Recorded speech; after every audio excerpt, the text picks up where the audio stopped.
कहानी की शुरुआत में हमें एक जेल का सीन दिखाया जाता है जहाँ पर एक बहुत ही खूंखार और खतरनाक कैदी एक्सरसाइज कर रहा था। अब वो कैदी इतना ज्यादा खतरनाक था कि उसके डर से जेल के बाकी सभी कैदियों की पैंट गीली हो जाती थी। फिर थोड़ी देर बाद वहाँ पर कुछ पुलिस ऑफिसर्स आते हैं और उस कैदी से कहते हैं कि अब तुम्हारे इस जेल से निकलने का वक्त आ चुका है, जिसके बाद उस कैदी को जेल से रिहा कर दिया जाता है। हम देखते हैं कि वो खूंखार कैदी सिर्फ 1.5 फुट का था जिसका नाम केल्विन था। तभी उसे वहाँ पर लेने उसका दोस्त पर्सी आता है और वो दोनों कार में बैठकर घर जाने लगते हैं। फिर रास्ते में केल्विन पर्सी से कहता है कि अब मुझे पैसे कमाने हैं, इसलिए तुम मेरे लिए एक नौकरी ढूंढो। इस पर पर्सी उसे कहता है कि उसके पास एक ऐसा काम है जिसको पूरा करने पर उनको $1 मिलियन मिलेंगे और इसको करने के बाद उन्हें पूरी जिंदगी कुछ करने की जरूरत ही नहीं है। अब इतने पैसों के बारे में सुनकर केल्विन भी हैरान हो जाता है और वो पर्सी को कहता है कि वो इस काम को करने के लिए तैयार है। दूसरी तरफ हम एक कपल को देखते हैं जिसमें हस्बैंड का नाम डैरेल था और वाइफ का नाम था वेनिसा। वो दोनों एक रेस्टोरेंट में अपने बच्चे को लेकर झगड़ा कर रहे थे। दरअसल बहुत कोशिशों के बाद भी उन दोनों का बच्चा नहीं हो रहा था, जिस वजह से वो दोनों काफी परेशान रहते थे और हमेशा एक दूसरे से लड़ते रहते थे। इसके बाद हम पर्सी को देखते हैं जो कि एक ज्वेलरी शॉप के बाहर आता है और केल्विन को बताता है कि हमें यहाँ से एक डायमंड चुराना है। अभी सुनते ही केल्विन उसे एक जोर का थप्पड़ मारता है और कहता है कि भाई मैं अभी ही जेल से बाहर निकला हूँ और तू मुझे फिर से जेल भिजवाने वाले काम करवा रहा है। लेकिन पर्सी के बहुत कन्विंस करने पर केल्विन मान जाता है और फिर वो दोनों उस ज्वेलरी शॉप के अंदर चले जाते हैं। वहाँ पर पर्सी अपने साथ एक बैग लेकर आता है जिसके अंदर उसने केल्विन को छुपा रखा था। इसके बाद वो दोनों मैनेजर के पास जाते हैं जहाँ पर पर्सी उसे अपनी बातों में फंसाता है और दूसरी तरफ केल्विन किसी तरह से उस डायमंड के पास पहुंच जाता है, जिसके बाद वो उसकी टेबल के नीचे छेद करके उस डायमंड को चुरा लेता है। आगे जब वो दोनों पतली गली पकड़कर वहाँ से निकल रहे थे तभी वहाँ पर एक बुढ़िया चिल्लाती है कि उसका कुत्ता चोरी हो गया है। तभी हम देखते हैं कि केल्विन ने डायमंड के साथ साथ उस बुढ़िया का कुत्ता भी चुरा लिया था। अब वो दोनों बाहर निकल ही रहे थे कि तभी वो कुत्ता भौंकने लगता है। अब उसकी आवाज सुनकर वो बुढ़िया चिल्लाने लगती है और कहती है कि मेरा कुत्ता इन दोनों ने ही चुराया है। उधर शॉप के मैनेजर को भी पता चल चुका था कि उसका डायमंड चोरी हो गया है, इसलिए वो वहाँ पर पुलिस बुला लेती है।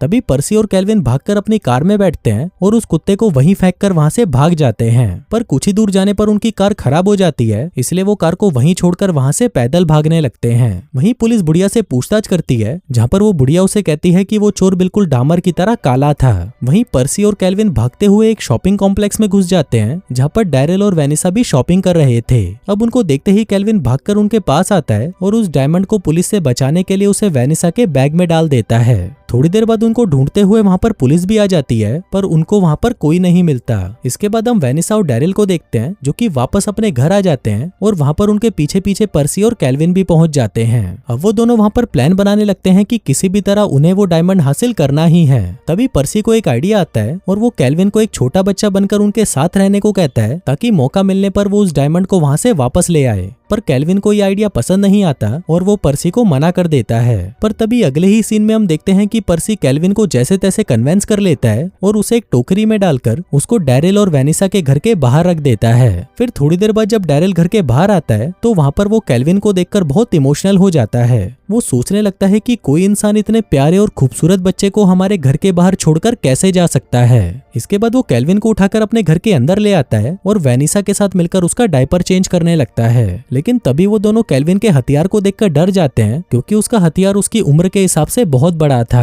अब उन लोगों को समझ नहीं आ रहा था कि इस बच्चे का क्या करें, इसलिए वेनिसा चाइल्ड केयर वालों को कॉल करती है ताकि वो लोग आकर इसे यहाँ से ले जाएं। लेकिन चाइल्ड केयर वाले आज छुट्टी पर थे, इसलिए उसे वहाँ से कोई जवाब नहीं मिलता। तभी वेनिसा के फादर उसे कहते हैं कि इसको जहाँ से उठाया है वहाँ पर वापस रख दो। पर क्योंकि वेनिसा उस बच्चे को लावारिस नहीं छोड़ना चाहती थी, इसलिए वो सीधा पुलिस को फोन करने लगती है। पर तभी पुलिस का नाम सुनते ही केल्विन डर जाता है और जोर जोर से रोना शुरू कर देता है क्योंकि अगर पुलिस यहाँ पर आ गई तो वो केल्विन को पहचान लेगी और उसको उठाकर वापस जेल में डाल देगी। उधर डैरेल और वेनिसा उसे रोते हुए देखकर सोचने लगते हैं कि शायद ये बच्चा बीमार है, इसलिए वो केल्विन को डॉक्टर के पास ले जाते हैं। इसके बाद डॉक्टर केल्विन को चेक करता है और देखता है कि उसके शरीर पर तो बहुत सारे टैटू के निशान बने हुए थे। अब डॉक्टर को केल्विन में कुछ गड़बड़ी लग रही थी, पर तभी वेनिसा और डैरेल कहते हैं कि शायद इस बच्चे के पेरेंट्स बहुत ज्यादा बुरे हैं। पहले तो उन्होंने इस पर टॉर्चर किया और फिर हमारे घर के बाहर छोड़कर चले गए। अब जब वो लोग ये सब बातें कर ही रहे थे तभी केल्विन वेनिसा के बैग को उठाकर वहाँ से भागने लगता है, लेकिन बाहर आते ही उसे एक पुलिस वाला पकड़ लेता है और उसे बच्चा समझकर वापस वेनिसा और डैरेल के पास ले जाता है। अब वेनिसा उस पुलिस वाले को सारी बातें बताने लगती है, पर तभी केल्विन वेनिसा को मॉम कहकर बुलाता है, जिसको सुनकर सुनकर वेनिसा बहुत ज्यादा इमोशनल हो जाती है। वो उस पुलिस वाले को कुछ नहीं बताती और केल्विन को अपने पास रख लेती है। इसके बाद अगले सीन में हम जॉन नाम के एक आदमी को देखते हैं जो कि एक गैंगस्टर था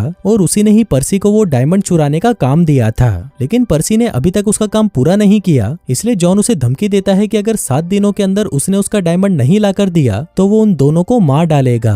वहीं दूसरी तरफ हम वेनिसा को देखते हैं जो कि अपने कुछ दोस्तों को केल्विन से मिलाने के लिए उन्हें घर पर बुलाती है। लेकिन जब वो सभी औरतें केल्विन को देखती हैं तो वो हैरान हो जाती हैं क्योंकि केल्विन बाकी बच्चों से बहुत अलग था। इसके बाद वेनिसा अपनी सहेलियों को लेकर किचन में जाती है जहाँ पर केल्विन उसकी एक सहेली को हवस भरी नजरों से देखने लगता है। इसके बाद वो उसके पास जाता है और उसे गोदी में उठाने के लिए कहता है। फिर जब वो औरत उसे अपनी गोदी में उठाती है तो केल्विन उसके साथ गंदी हरकतें करने लगता है। दूसरी तरफ वेनिसा को लग रहा था कि शायद केल्विन को भूख लगी है, इसलिए वो अपनी एक सहेली को उसे माँ का दूध पिलाने के लिए कहती है। अब ये सुनते ही केल्विन के मजे हो जाते हैं, जिसके बाद वो एक एक करके उसकी सभी सहेलियों का दूध पी जाता है। फिर कुछ देर मस्ती करने के बाद जब सभी लोग वहाँ से जा रहे थे तो वो एक एक करके केल्विन को किस करने लगते हैं। लेकिन केल्विन यहाँ पर भी ये मौका नहीं छोड़ता और वो पूरा इमरान हाशमी बनकर उनको किस करने लगता है। फिर थोड़ी देर बाद वेनिसा उसे अपने रूम में ले जाती है और उसके कपड़े चेंज करके उसे सुला देती है। फिर आधी रात को जब सभी लोग सो जाते हैं तो केल्विन उस हीरे को ढूंढने लगता है। वो पर्सी को फोन लगाने लगता है पर तभी वहाँ पर वेनिसा का बाप आ जाता है।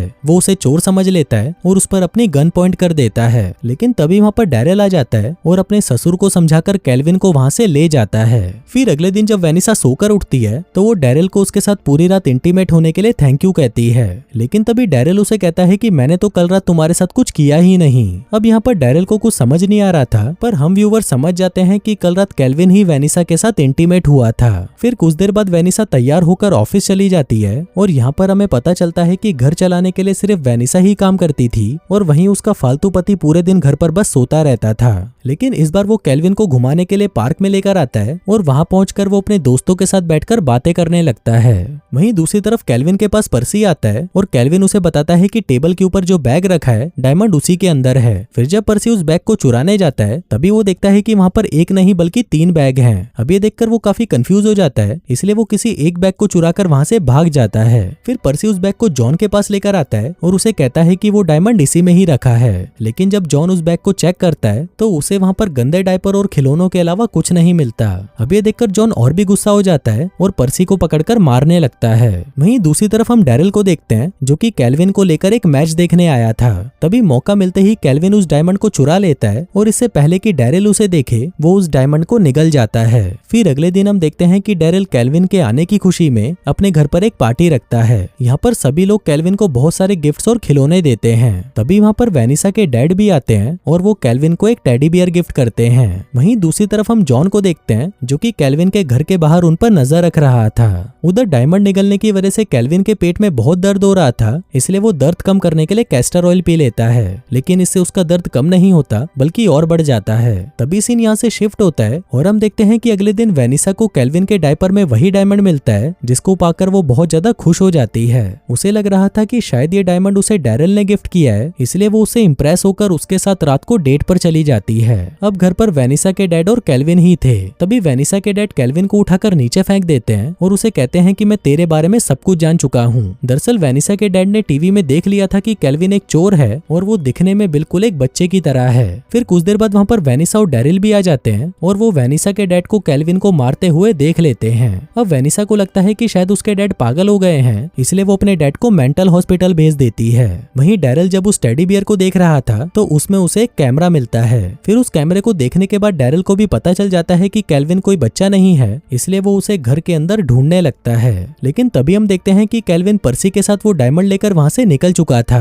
फिर रास्ते में पर्सी उसे बताता है कि आज रात को जॉन डैरेल और वेनिसा के घर पर हमला करने का प्लान बना रहा है। अब ये सुनते ही केल्विन उसे वापस चलने के लिए कहता है क्योंकि अब वो डैरेल से इमोशनली अटैच हो चुका था और वो उसे ऐसे ही मरने के लिए नहीं छोड़ सकता था। वहीं घर पर हम जॉन को देखते हैं जो कि डैरेल के पास आकर उससे वो डायमंड मांगने लगता है, पर डैरेल को उसके बारे में कुछ नहीं पता था। अब जॉन डैरेल को मारने ही वाला था, पर तभी वहाँ पर केल्विन आ जाता है और वो जॉन और उसके साथियों को कुत्ते की तरह मारता है। फिर थोड़ी देर बाद वहाँ पर पुलिस भी आ जाती है और जॉन और उसके साथियों को वहाँ से ले जाती है। फिर फिल्म के लास्ट सीन में हम देखते हैं कि केल्विन वो घर छोड़कर जा रहा था, लेकिन तभी डैरेल उसे जाने से रोक लेता है और उनके साथ यहीं रहने को कहता है। फिर कुछ दिनों बाद हम देखते हैं कि वेनिसा को एक लड़का होता है जो कि दिखने में बिल्कुल केल्विन की तरह था और दोस्तों इसी के साथ ही ये कहानी यहीं खत्म हो जाती है।